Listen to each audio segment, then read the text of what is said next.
Assalamualaikum warahmatullahi wabarakatuh. Bertemu kembali dengan pelajaran IPA. Belajar IPA pasti menyenangkan. Baik, anak-anak, hari ini kita masih berada di materi getaran gelombang dan bunyi bagian ketiga. Untuk bagian ketiga kali ini, nanti yang akan kita kupas adalah materi tentang bunyi, yaitu materi IPA kelas 8 semester 2. Masih bersama Bu Devi Rahmawati dari SMP Negeri 1 Pelemahan. Baik, sebelum kita mempelajari tentang materi bunyi, coba perhatikan gambar yang ada di bagian kanan. Ya, kalau kalian perhatikan yang ada di bagian kanan atas ini adalah sebuah perahu, di mana sebuah perahu ini sedang mengeluarkan bunyi. Mengapa perahu tersebut mengeluarkan bunyi?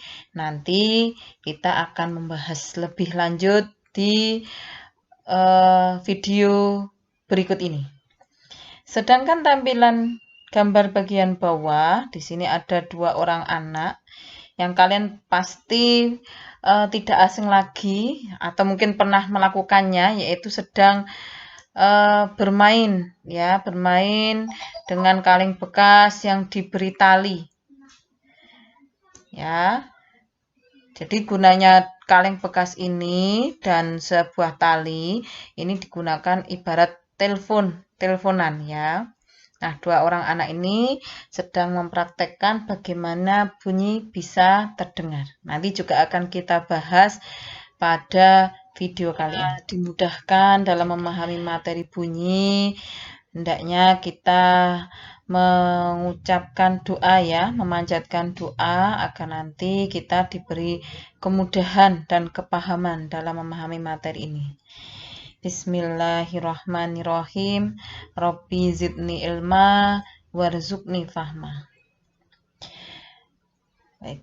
Untuk kompetensi dasar dalam video kali ini masih sama seperti video bagian 1 dan bagian 2 kemarin, yaitu masih menganalisis konsep getaran, gelombang, dan bunyi dalam kehidupan sehari-hari, termasuk sistem pendengaran manusia dan sistem sonar pada hewan. Nah, kita fokusnya nanti di bagian bunyi.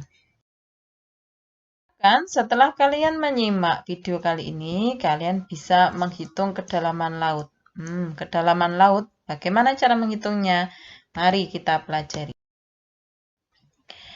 Bunyi itu salah satu contoh dari gelombang longitudinal. Masih ingat kan? Berdasarkan arah getarnya, bunyi itu berdasarkan arah getarannya, gelombang itu dibedakan menjadi dua, yaitu gelombang transversal dan gelombang longitudinal. Bedanya di mana? Kalau gelombang transversal itu adalah gelombang yang arah rambatannya tegak lurus dengan arah getarannya.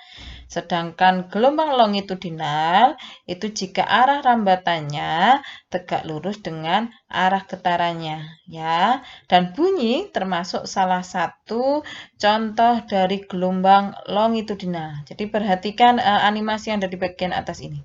Perhatikan arah getarnya dan arah merambatnya. Ini ya, ini arah merambatnya. Itulah gelombang longitudinal. Nah, bunyi itu dihasilkan oleh benda yang bergetar. Dan kita, manusia ataupun makhluk hidup atau hewan, ya, yang bisa mendengar bunyi, manusia ataupun hewan, itu bisa mendengar bunyi itu jika terpenuhi 3 syarat. Syarat yang pertama yaitu ada sumber bunyi. Syarat yang kedua ada medium atau zat perantara. Zat perantara di sini meliputi zat padat, zat cair, dan gas. Yang ketiga harus memiliki indera pendengar yang baik atau normal ya. Nah, kalau kalian tadi sudah melihat tampilan awal, ada dua orang anak yang sedang memegang kaleng bekas yang dihubungkan dengan tali. Nah, tali itu adalah zat perantara. Karena tali itu termasuk contoh dari zat padat. Ya. Jadi bunyi itu bisa terdengar jika ada zat perantaranya.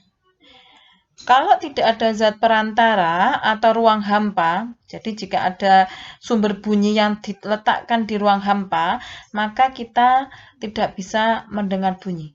Jadi 3 syarat ini mutlak harus terpenuhi semuanya, supaya bisa terdengar bunyi. Cepat lambat bunyi adalah jarak yang dapat ditempuh oleh bunyi tiap satuan waktu. Jadi kalau kalian sudah mempelajari materi gelombang, ya, kalau materi gelombang kemarin adalah cepat lambat gelombang, sedangkan kalau materi bunyi itu istilahnya cepat lambat bunyi, simbolnya sama, yaitu V. Cuma kalau di gelombang kemarin, Ibu hanya menunjukkan 2 rumus ya. V sama dengan lambda kali F, atau V sama dengan lambda per periode. Sebenarnya rumus cepat lambat itu ada 3, ya. Yang ketiga ini rumusnya adalah seperti ini. V sama dengan jarak, simbolnya S, yang ditempuh tiap satuan waktu. Waktu itu T. Ya. Jadi rumus cepat lambat, baik cepat lambat gelombang ataupun cepat lambat bunyi itu sebenarnya ada 3. Ya, yang kedua sudah Ibu sampaikan di video kedua, yaitu di bagian gelombang. Sedangkan ini adalah rumus yang ketiga. Anak-anak, karena bunyi itu merupakan salah satu gelombang, maka rumus yang ada di gelombang masih kita pakai pada materi bunyi ini. Jadi saling terkait ya anak-anak. Rumus getaran dipakai untuk gelombang. Rumus di gelombang juga masih kita pakai di bagian bunyi ini. Jadi jangan sampai terlupa rumus yang ada di getaran ataupun di gelombang. Lanjut. Berdasarkan jenis frekuensinya, bunyi dibedakan menjadi 3, yaitu infrasonik, audiosonik, dan ultrasonik. Infrasonik itu adalah bunyi yang memiliki frekuensi kurang dari 20 Hz. Ya, biasanya bunyi ini didengar oleh anjing dan jangkrik. Lanjut, audiosonik adalah bunyi yang memiliki frekuensi antara 20 Hz sampai 20.000 Hz. Dan bunyi ini yang dapat didengar oleh manusia. Jadi kita termasuk ke dalam kategori yang bisa mendengarkan bunyi audiosonik. Ya. Bunyi yang frekuensinya antara 20 sampai 20.000 Hz. Kemudian yang ketiga yaitu ultrasonik adalah bunyi yang memiliki frekuensi lebih dari 20.000 Hz. Bunyi ini tidak dapat didengar oleh manusia, tetapi dapat didengar oleh kelelawar, ikan paus, dan ikan lumba-lumba. Ya, jadi cara mudah mengingatnya seperti ini anak-anak. Jika kurang dari 20 Hz itu infrasonik. 20 Hz sampai 20.000 Hz itu audiosonik. Lebih dari 20 Hz namanya ultrasonik. Gitu ya. Lanjut. Manfaatan ultrasonik. Ya, ultrasonik itu adalah bunyi yang memiliki frekuensi di atas 20.000 Hz. Ya, yaitu diantaranya bisa untuk menghancurkan tumor atau batu ginjal. Yang kedua USG. Kalau kalian pernah melihat ibu kalian hamil, kemudian ingin melihat kondisi janinnya, kan biasanya pergi ke dokter kandungan dan di USG perutnya. Ya, itu adalah salah satu penerapan bunyi ultrasonik. Yang ketiga, untuk deteksi dan komunikasi atau sonar di bidang teknologi kelautan. Selanjutnya, untuk kacamata orang buta. Kemudian untuk memeriksa kerusakan logam.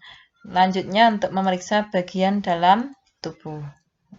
Ini nanti pemanfaatan ultrasonik nanti akan kita bahas pada video bagian keempat. Selanjutnya, karakteristik bunyi. Ya, makin besar amplitudo, masih ingat kan amplitudo, yaitu simpangan terjauh dari titik keseimbangan ya. Jadi makin besar amplitudo, maka bunyi yang kita dengar semakin kuat. Sedangkan makin besar frekuensi, maka bunyi yang kita dengar itu tinggi. Jadi bedakan ya, kalau amplitudonya besar, maka bunyi yang kita dengar itu kuat. Tetapi kalau frekuensinya besar, bunyi yang kita dengar itu tinggi. Nah, menurut hukum Mersenne, frekuensi pada senar atau dawai itu dipengaruhi oleh 4 bagian. Ya, yaitu meliputi panjang senar, luas penampang, massa jenis bahan senar, dan tegangan senar.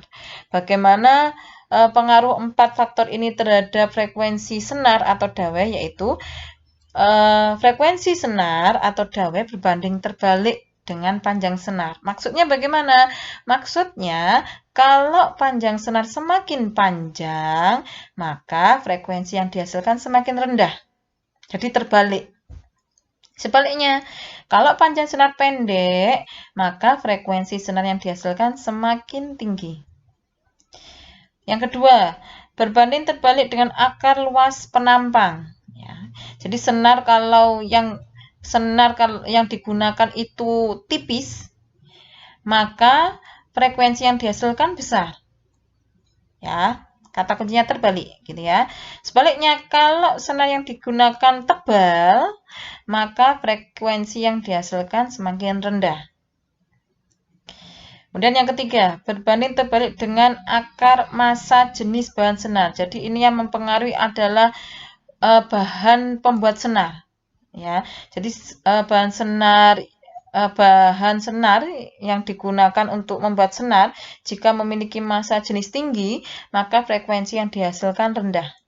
Ya, sekali lagi terbalik. Terbalik itu berarti kalau pengen frekuensi tinggi, maka massa jenisnya harus rendah. Ya, terbaliknya.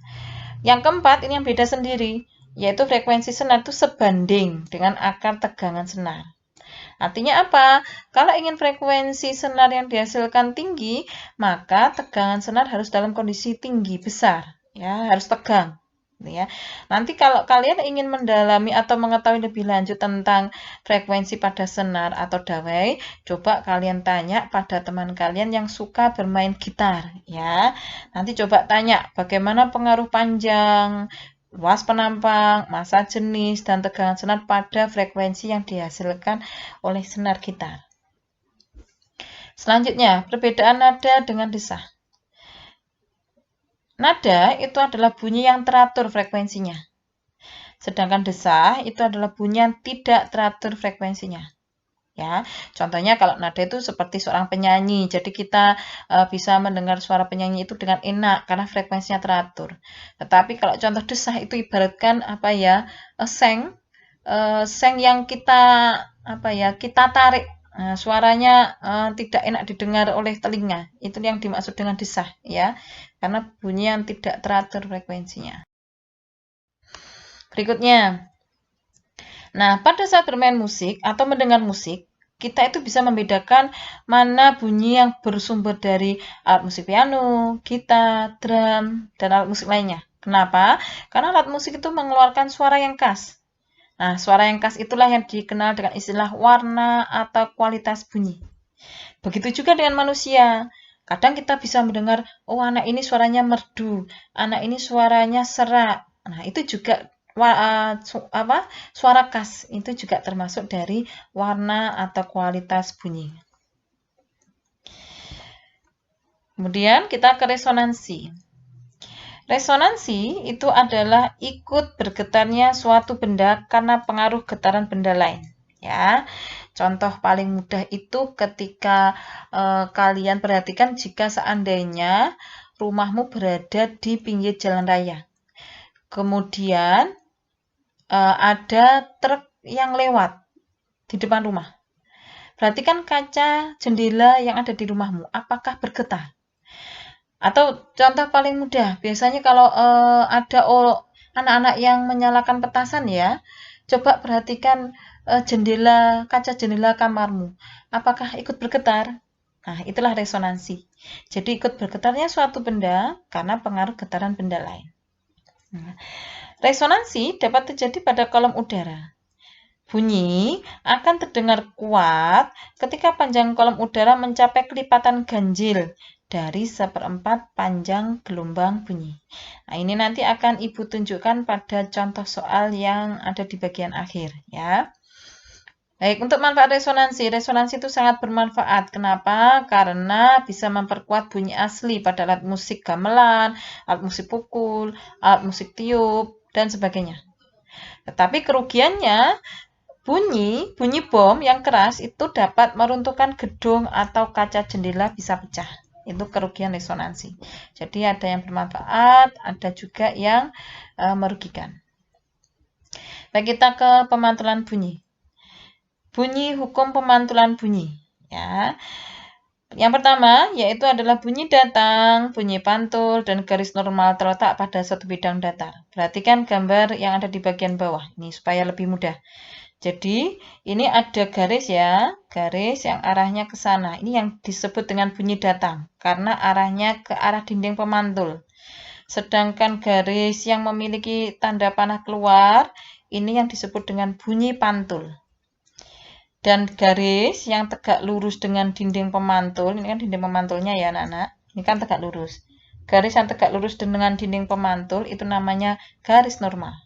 Ya, jadi saya ulangi, bunyi hukum pemantulan bunyi yang pertama, yaitu bunyi datang, bunyi pantul, garis normal, terletak pada satu bidang datar.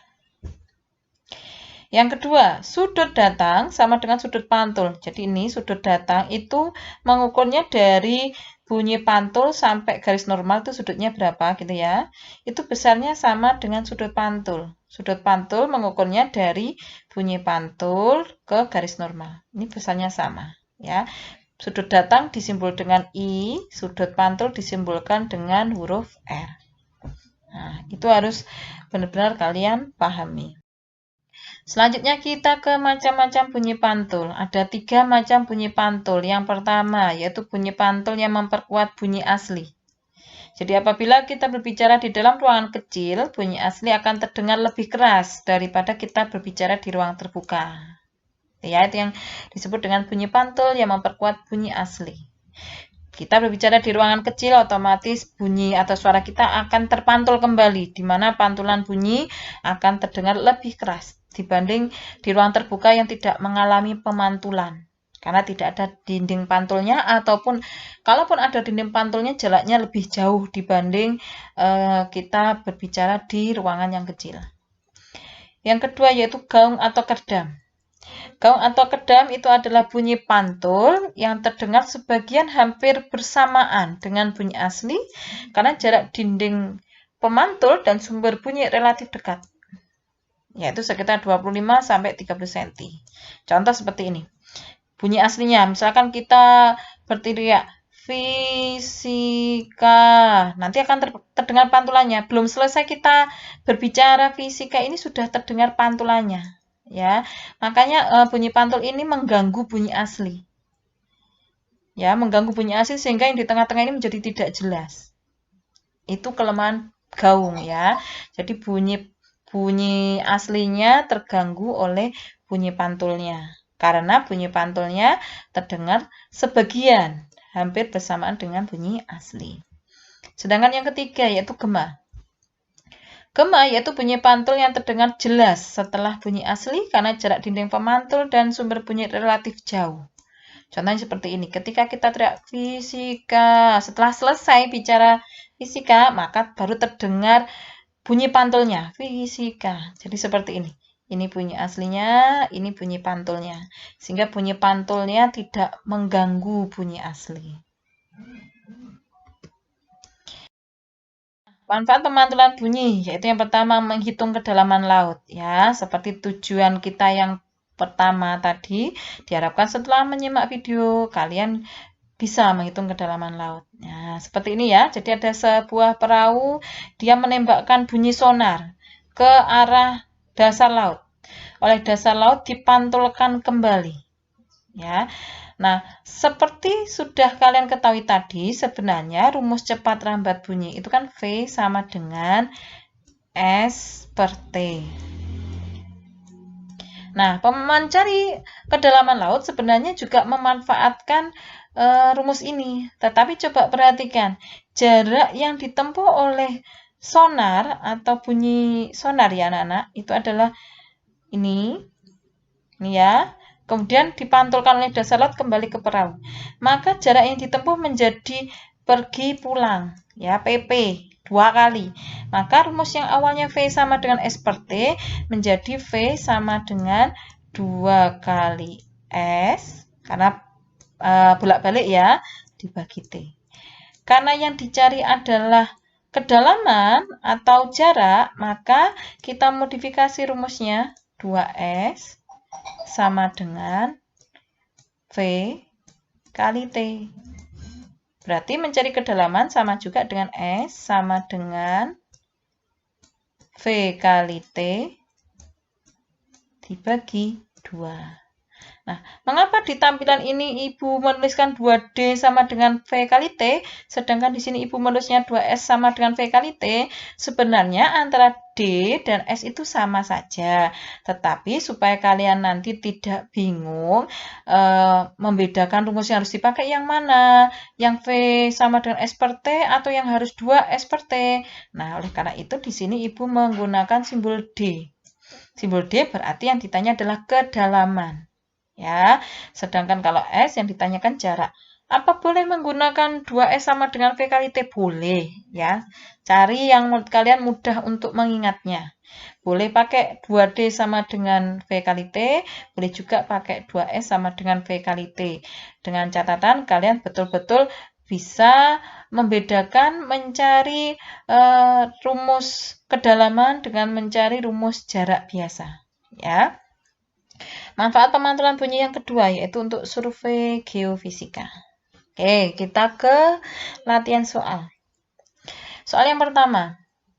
Pantulan dari getaran yang dipancarkan oleh osilator diterima setelah menempuh waktu 1/4 sekon. Berapakah kedalaman laut di tempat itu jika kelajuan rambat bunyi di air laut 1400 meter per sekon? Seperti biasa, kita identifikasi yang diketahui di soal. 1/4 sekon itu adalah T. Kelajuan rambat bunyi atau kecepatan bunyi itu adalah V. Yang besarnya 1400, satuannya meter per sekon. Amati sekali lagi soalnya, mengalami pemantulan atau tidak bunyinya. Nah, lihat kata kuncinya di sini, pantulan. Berarti bunyi yang ada di soal ini mengalami pemantulan. Ingat, kalau mengalami pemantulan, maka jaraknya nanti bolak-balik. Gitu ya. Baik, yang ditanya adalah kedalaman laut. Berarti yang ditanya adalah D. Boleh menulis D, boleh menulis S ya. Cari yang mudah untuk mengingatnya. Dijawab 2D sama dengan V kali T. Kalau pakai S berarti 2S sama dengan V kali T gitu ya. Menyesuaikan. Kemudian karena yang ditanya adalah D, maka rumusnya kita modifikasi. D sama dengan V kali T dibagi 2. Ya. Cara mudah mengingatnya anak-anak, sebenarnya rumus mencari jarak atau kedalaman itu cara membedakannya. Kalau mencari jarak biasa, rumusnya hanya V kali T. Tetapi kalau mengalami pemantulan, rumusnya V kali T dibagi 2. Jadi supaya mudah mengingatnya seperti itu. Baik, kita lanjut. Masukkan V-nya 1400, T-nya 1/4 per 2. 1400 dibagi 2 itu adalah 750.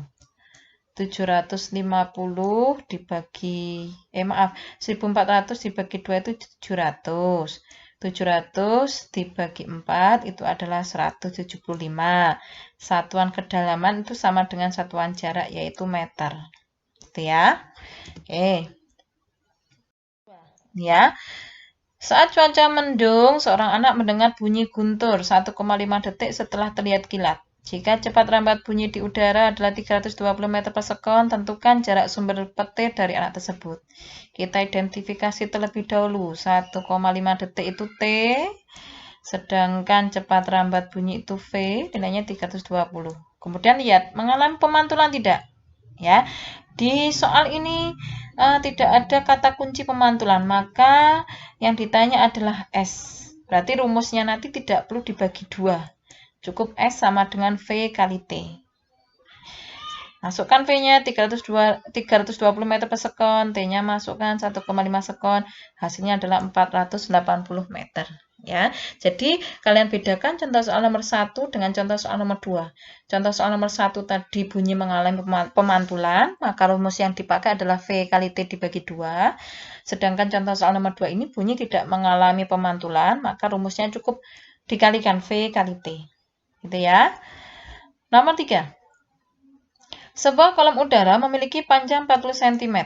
Jika garpu tala mempunyai frekuensi 320 Hz, berapa besar cepat rambat gelombang bunyi di udara pada saat terjadi resonansi pertama? Baik, yang dekat ya, panjang, berarti simbolnya adalah L ya, L kecil. Nilainya 40 cm, lihat satuan masih senti, harus kita ubah menjadi meter. Berarti dibagi 100, hasilnya adalah 0,4. Frekuensi 320 Hz. Nah, ini yang Ibu sampaikan di materi resonansi tadi ya.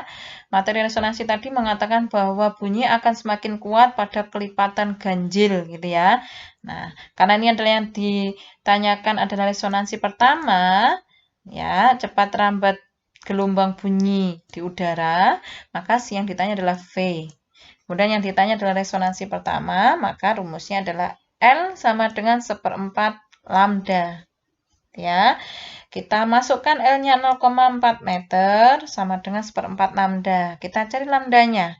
Mencari lambda sama dengan 0,4 dibagi 1/4. Ingat, pembagian pecahan bisa jadi perkalian jika yang bawah dibalik. Berarti 0,4 dikali 4/1 sama dengan 1,6 meter. Lanjut ke rumus cepat rambat gelombang bunyi ya. Ini kita pakai rumus cepat rambat gelombang ya. Karena bunyi termasuk salah satu gelombang, maka rumus yang ada di gelombang kemarin masih kita pakai. Ya, lambda kali F. Lambdanya masukkan 1,6, F-nya masukkan 320, kalikan hasilnya adalah 512 dengan satuannya meter per sekon. Demikian materi dari Ibu, semoga kalian bisa memahami apa yang Ibu sampaikan. Tidak lupa kita mengucap Alhamdulillahirabbil alamin. Ibu akhiri, Assalamualaikum warahmatullahi wabarakatuh.